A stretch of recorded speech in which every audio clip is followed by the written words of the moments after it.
Programet e kategorisë së parë, destinuara për të gjithë publikun.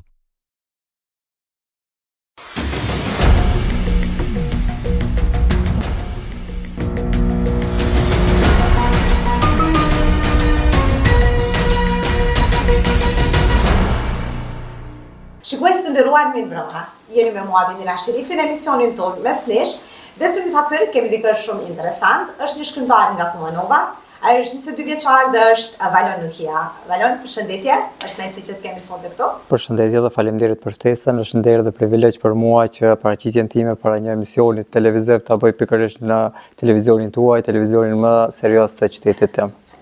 Faleminderit shumë për fjalët të cilët na thënë në fillim dhe na dhënë një energji shumë pozitive sapo fillova. Desha të di më shumë rreth teje, një prezantim të shkurt për njerëzit ata të cilët ndoshta nuk kanë lexuar diçka të ndë nuk të njohin ndoshta nga video. Fillimisht kisha dashur nëse keni durimin me më dëgju pak kronologjikisht edhe fillimet e mia në poezi, edhe pak më shumë rreth vetes. Unë jam Valon Nuhia, jam prej qytetit Kumanovës, shkollën fillore kam kryer në shkollën fillore Naim Frashëri këtu në Kumanovë, ndërsa shkollën e mesme në shkollën ekonomike dhe juridike në drejtimin juridik Arsenjovkov në Shkup, ndërsa momentalisht jam viti 4 në Fakultetin e Mjekësisë në Universitetin e Tetovës në drejtimin mjekësie përgjithshme. Fillimisht kam filluar të shkruaj poezi qysh prej ciklit TOL të shkollës fillore, ndërsa me kalimin e kohës, domethënë kur erdha klasa e 6 në shkollën fillore kur mësoja, kishte pas filluar veç të organizohej grupi letrar, që neve mandeje emërtuam Lulet e Verës në bazë të veprës së Naim Frashërit, dhe aty mblidheshim të gjithë nxënësit e ciklit lart, duke filluar prej klasave 6 deri në klasën e 9, arsimtarët e gjuhës së letërsisë shqipe pak a shumë njihnin talentet që kishin, domethënë nxënësit të cilët kishin talent për të shkruar, qoftë poezi apo prozë, dhe të gjithë ne jemi inkuadruar në atë grup letrar dhe prej aty kemi filluar që të merremi pak a shumë me poezi, të mbajmë orë letrare, takime letrare dhe kështu me radhë. Këtu vlen të theksohet mbështetja e pamase e arsimtarit tim, tashmë në penzion arsimtari i gjuhës së letërsisë shqipe zotëri Ismail Bilali, i cili qysh prej atëherë më ka dhënë një mbështetje dhe kurajo motiv për me vazhdu më tutje me shkruajt poezi. Pastaj kur dola në shkollë të mesme, vazhdova me grupin letrar i cili veç se ekzistonte në shkollën ku në shkova të mësoj, dhe aty fillimisht u inkuadrova si nxënës i thjesht, pastaj mora edhe rolin e udhëheqësit të klubit letrar. Shumë mirë. Ju teket veç të keni pas dikë si shtys një nga absolventët tuaj. Fiks. Zakonisht kështu nis, gjithmonë duhet të kesh dikë që të përkrahë. Absolutisht. Absolutisht. Dikush që të mbikëqyr, të monitoron, të jep kritika madje. E vërtet. Kur jemi tek shkrimet ose të qenit shkrimtar, ju thatë se në anën tjetër studioni mjekësinë. Kjo është jashtë artit. Sa ndërlidhen karakteret e tua, do të thotë nga profesioni dhe nga pasioni të cilin e keni të shkruarit. Të qenurit artist në një anë dhe në anën tjetër, ndoshta të konsiderojeni të jeni një mjek në të ardhmen. Me të thënë drejtën, mjeku merret pos me çështjen fizike, merret edhe me çështjen psiqike. Edhe çështja psiqike simbolizon çështjen shpirtërore, edhe unë shkruaj më shumë për shpirtin. Do me thonë, në kohën e fundit, në poezitë e kohës fundit, unë shkruaj në dimenzionin e shpirtit, shkruaj për transformimin shpirtëror, shkruaj më shumë për, me thonë, infinitin e poshtëm, hynin e poshtme që është shpirti. Cila është pjesa jote e preferuarit e të qenit shkrimtar? Pjesa ime e preferuar e të qenit shkrimtar, jo vetëm e imja, por e të gjithë shkrimtarëve është se gjendjet e rënda shpirtërore, ndjenjat melankolike që na kapin her pas here, ne mundemi, kemi atë aftësinë të shndrojmë në art. Në art, e vërtet, kjo është e bukur, sa i dhimbje ta shndrosh në art, gjëra të shëmtuara shpirtërore të shndrosh në diçka. Absolutisht. Sa beson se në fakt desha të di s'parja pse don me lexuesit e tu, a kontakton me vëllezërit, çfarë mendime kanë ata për shkrimet e tua? Me të thonë drejtën, shkrimet, do me thonë vëllimi imi parë me poezi, ka qenë më shumë për të rinjt edhe për fillorist cilët veç se po mbarojnë shkollën fillore. Do me thonë adoleshencës hershme, për personat adoleshencës hershme. Dhe me të thonë drejtën, neve merremi edhe me projekte shkollore, edhe aty kam qasje më të lehtë deri te nxënësit edhe te lexuesit e mi. Edhe ndërsa pjesën më të madhe të kritikave e shkëmbimet e ideve e bëj përmes rrjeteve sociale, përmes domethënë mënyrës virtuale. Ne, si e përshkruar në fjalë mënyrën tënde të shkruarit, cila është mënyra se të shprehesh në letër? Me të thënë drejtën, në moment kur e shoh veten se jam i rënduar shpirtërisht, kur e shoh veten se diçka më mundon dhe nuk mundem t'ia them ndokujt, nuk mundem ta shpreh me dikon, se persona të ndryshëm kanë mënyra të ndryshme se si e shprehin gjendjen e rënduar shpirtërore. Mënyra ime se si e shpreh gjendjen e rënduar shpirtërore është pikërisht fleta, edhe kur diçka më bën të rënduar shpirtërisht, unë e marr fletën edhe filloj me u shpreh me fletën edhe me i tregu gjithçka që mundon. Ti mos e shumë të shkruan poezi. Unë kryesisht merrem me poezi. Çka mendon se e bën një poezi, të cilësohet si një poezi e mirë? Një poezi e mirë, unë mendoj, është ajo poezi e cila e përcjell mesazhin e duhur të lexuesit, edhe është e qartë edhe e lehtë për të kuptuar. Edhe pse me të thënë drejtën unë shkruaj më shumë poezi të cilat janë më enigmatike dhe janë më pak të kapshme për masën e gjerë, por kjo është stili im të fundit. A mendon që a je okay në këtë rast që të lexosh vetëm nga një masë e caktuar dhe jo nga masa e gjerë? Unë kur kam filluar të shkruaj poezi, qëllimi kryesor ishte vetëdijsimi i të rive dhe gjeneratave pas meje, por me kalimin e kohës duke u pjekur artistikisht, nëse mund ta quaj kështu, kam vendosur të shkruaj në këtë mënyrë, por jo, nuk mendoj që jam okay, se duhet gjithë secili të kuptojë dhe të përcillet mesazhet deri tek ata. Ti vetëm të se ke tashmë edhe një ëndër me poezi, të cilin e ke krijuar, në cilin vit? Në vitin, domethënë poezit i kam grumbulluar qysh prej shkollës fillore, por kurorëzimi i gjithë këtij aktiviteti shumë vjeçar u bë në vitin 2022. Na flet pak për librin.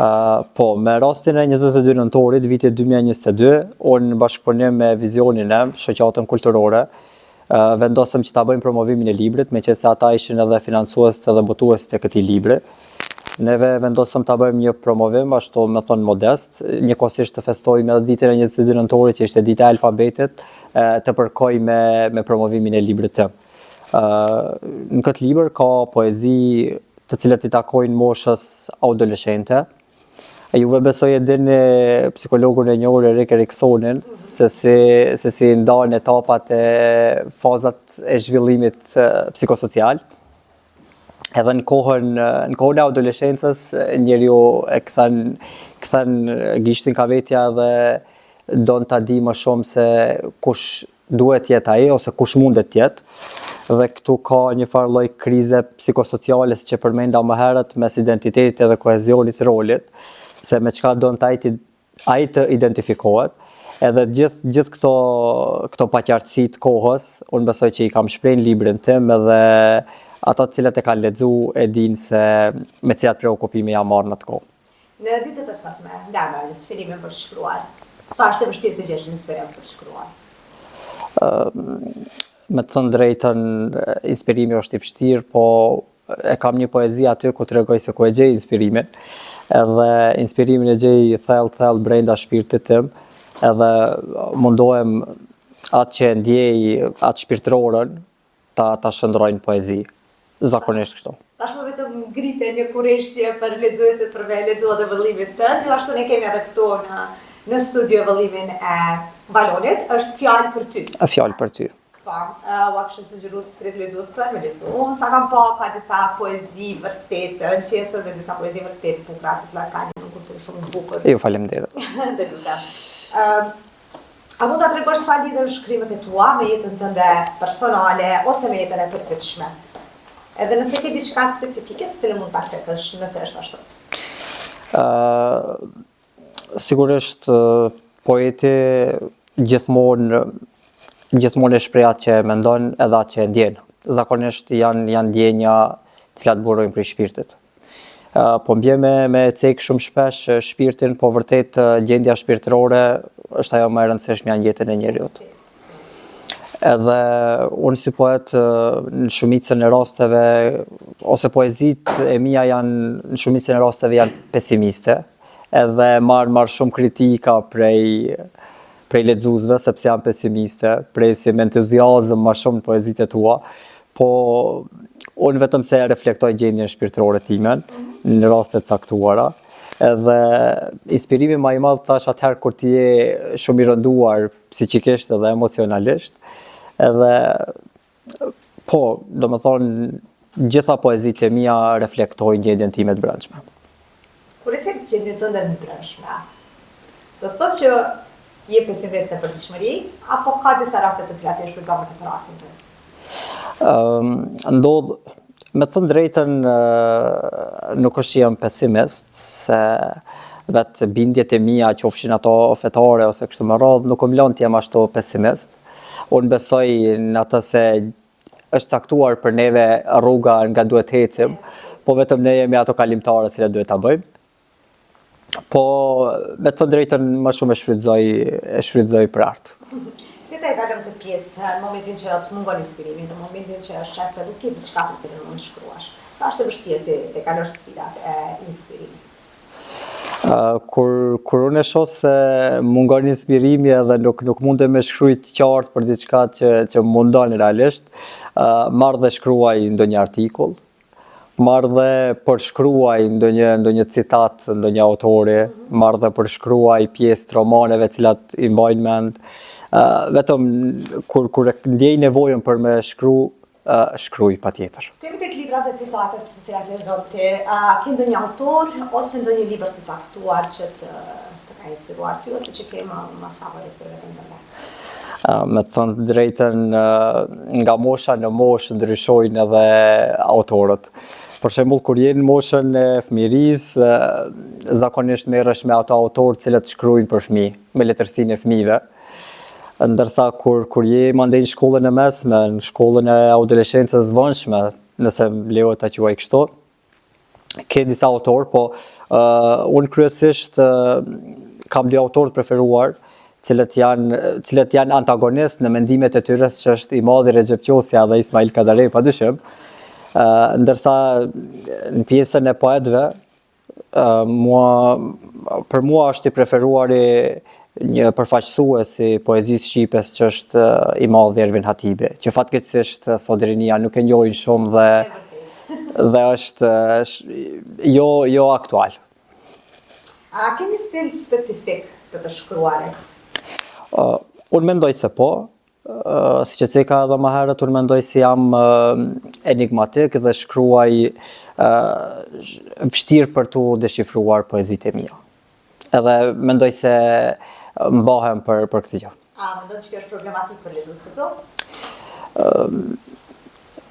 Mendoj që mund shfaqet si problematik. Apo mendon që lexuesi që është lexues e vërtet edhe i kupton?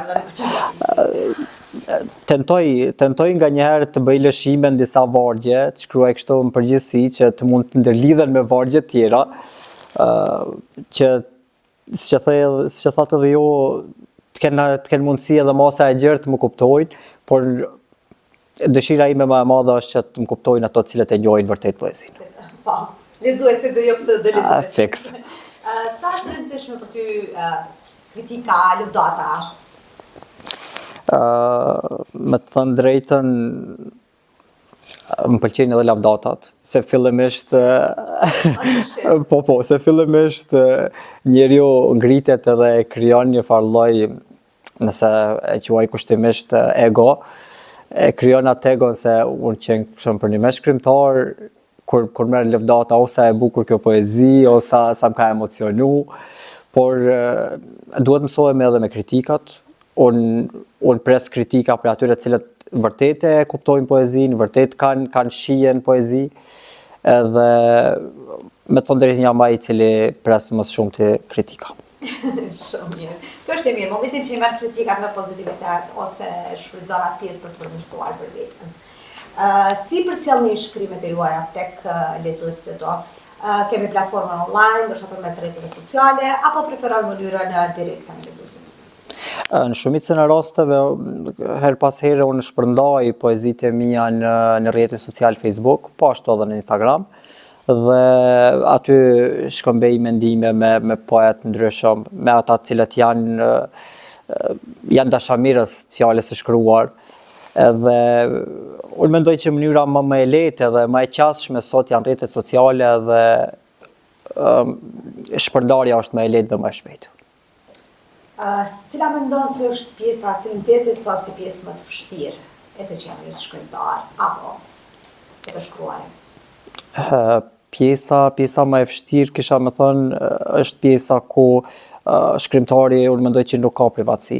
Gjithë privatësinë, gjithë atë ngarkesën e brendshme e shpreh përmes poezive. Dhe me të drejtën nuk i mbetet asgjë sekrete brenda vetes. Të gjitha në nxjerr përmes poezive dhe veç se personat e dinë se çfarë fshihet brenda tij. Kur thua se tashmë mungon privatësia, njerëzit e dinë se çka ti ndjen për brenda, si ndihesh për brenda, a ka ndonjë mesazh të cilën ti e përcjell tek shkrimet e tua që dëshiron që lexuesit ta dinë më mos? Tash në vëllimin e parë shumica e poezive përmbajnë një mesazh, edhe ato përmbajnë mesazh për moshën adoleshente, për cilën unë mendoj që më shumë kam shkruar, edhe unë mendoj që poezitë e mia përcjellin mesazh, edhe qëllimi i poezisë ime ka qenë përcjellja e mesazhet, përcjellja e mesazheve vetëdijsuese, nëse kisha me qujtë. Tek se përcjell mesazhet, sa mendon se do të kesh impakt, ose çfarë impakti dëshiron të kesh ti tek të rinjt, tek lexuesit?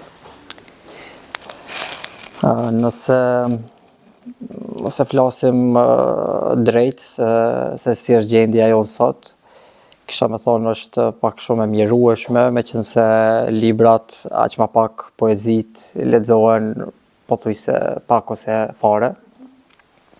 Edhe përcjellja e mesazheve përmes poezisë është diçka mjaft e vështirë, meqense nuk lexohet sot. Ju e dini se statistikat e ndryshme tregojnë se leximi i librave është në rënje fatkeqësisht. Pse mendoni që nuk lexojnë sot? A mendon që nuk kemi vepra të mira mjaftueshëm? Apo nuk kemi shkrimtarë të mirë? Apo është mangësi e rinisë në vitit të sot? Unë mendoj se sot më shumë se kur kemi qasje deri te librat. Fatmirësisht sot është edhe mënyra elektronike ku mundemi të lexojmë shumë çka. Sot rinia më shumë se kur një gjuhën angleze, dhe ju e dini se në gjuhën angleze kemi literaturë të bollshme. Shumë të bollshme dhe të përshtatshme. Në çdo lëmi. Po fatkeqësisht leximin edhe këtë librin klasik e ka zëvendësuar rrjetet sociale, siç është TikToku fatkeqësisht, Instagrami, Facebooku, me cilat neve abuzojmë çdo ditë. Sa mendon që vendi jonë boja për parësi artistëve të rinj, në këtë rast shkrimtarëve, se le të themi drejt, mendoj që shkrimtarët, duke nisur nga vetja, mendoj që kemi përkraje më pak, ose vete të cilat krijohen për shkrimtarët, hapësirë ku jepet të promovojnë veten. Çka mendon se mungon tek ne, ose çka duhet të bëjmë ne? Unë mendoj që sferës kulturës në përgjithësi i kushtohet pak rëndësi, e aq më pak neve shkrimtarëve, neve poetëve. Na mungon përkrahja institucionale, pa dashur të jap konotacion politik këtij emisioni, po kjo është e vërteta. Na mungon përkrahja institucionale e poetëve dhe shkrimtarëve, dhe kjo besoj ndikon në demotivimin tonë pastaj. Edhe unë si shkrimtar veten e kam gjetur vetëm të shoqata kulturore Vizioni jam, dhe aty më është dhënë hapësira për me zhvillu aktivitetin tim në fushën e kulturës, së cilës unë mendoj se i përkas dhe aty jam më i mirë dhe mund të jap gjithë potencialin tim. Po neve na mungon edhe promovimi. Për shembull në qytetin e Kumanovës mungojnë takime letrare në kontinuitet, cilat mund të bëhen. Na mungojnë orët letrare, na mungojnë mbrëmjet e poezisë, cilat në vende tjera mbase organizohen shumë shpesh. Neve nuk kemi një grup letrar të mirëfillt, mbase gjeneratat më të vjetra mund ta kenë krijuar, po neve nuk jemi të kyçur aty edhe Nuk është që interesohen shumë nuk ka ndonjë organizim zyrtar në këtë aspekt. Nuk kemi takime me shkrimtar, asnjëherë nuk bëjmë. Nuk organizojmë grupe letrare me të rinj, cilët kanë talent ose mendojnë që kanë talent me shkru, me vazhdu me shkrimet e tyre. Kështu që është problemi se sa e përkrahemi ne njëri tjetrin, është problemi i vedisimit që duhet lexohet poezia, është problem shumë dimenzional kisha mujtë me qytë. Vërtet. Dhe të themi që në mungesë të përkrajes, në mungesë të suportit, edhe promovimit. Cila është këshilla më e mirë që e ke marrë si shkrimtar? Me thënë drejtën, unë kam marrë shumë këshilla, po disa fjalë janë kështu të cilët më kanë mbetur thellë në memorje, edhe nuk më hiqen fare nga koka. Ka pasur njerëz të cilët kanë pasur të kalume të vështirë, me jetë me shumë sfida, ku jeta nuk i ka trajtu edhe ashtu siç ata kanë mendu se do t'i trajtoj, edhe ata më kanë lutë edhe më kanë lënë me një farë forme amanet një ditë ma shkrua jetën time si libër. Ose zakonisht këta kanë këshilla më të mira, njerëzit që të bëjnë.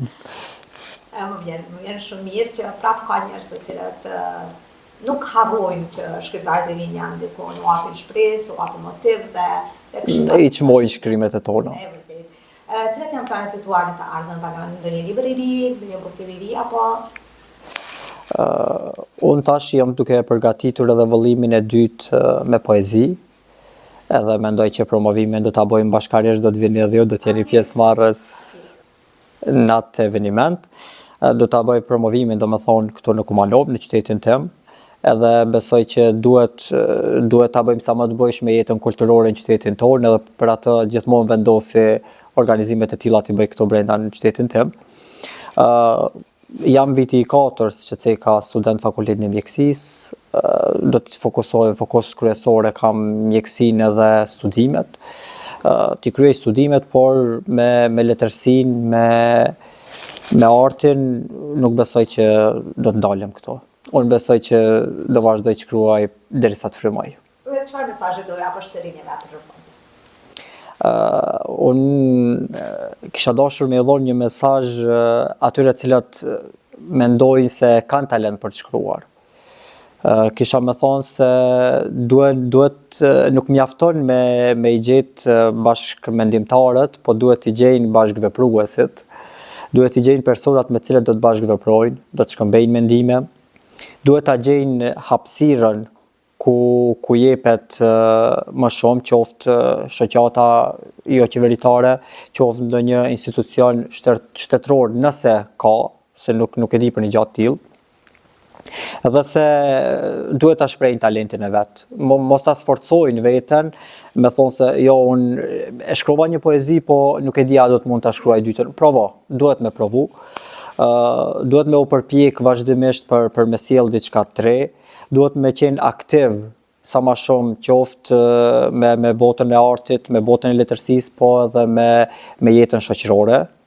Ju e dini se askund nuk parapëlqejet të jenë personat indiferent, gjithmonë duhet jemi sa më aktiv në jetën shoqërore, publike, kështu me radhë. Desha të ceki edhe diçka, kur më thatë për të ardhme se çka mendoni të bëni, momentalisht unë, siç e ceka, jam edhe antar i shoqatës Vizioni Em, shoqatë kulturore kjo, dhe në kulmin e shoqatës Merhamet, e cila funksionon tash disa vite, prej vitit 1999, kështu duke vepruar në qytetin e Kumanovës, në qytetin e Shkupit, të Tetovës, Gostivarit, gjithkund ku ka shqipfalës dhe jo vetëm.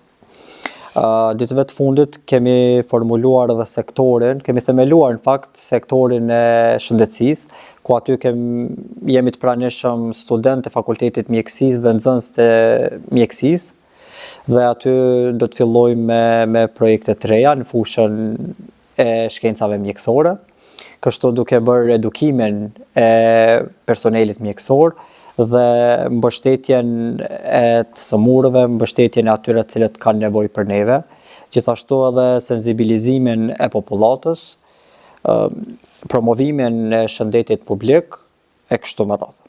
Ky po që është një lajm i mirë, gjithashtu që ka dhe një hap shumë të dhënës për rive. Absolutisht. Valon, për mu është shumë fancy të kisha një emision, më vjen shumë mirë që kemi të rinë si ti. Ti faleminderit, privilegj për mu. Unë shpresoj që librat e të hapen sa më shpesh. Faleminderit. Uroj tjetë të tillë. Dhe gjithashtu të uroj sukseset e më të tjeshme dhe shpresoj që të mos ndalë. Ju faleminderit shumë dhe ju uroj edhe juve suksese në botën televizive. Faleminderit shumë. Shikues të nderuar, kjo ishte një tëra që kisha përgatitur unë për ju sot. Bashkë mirupafshim në emisionin tjetër.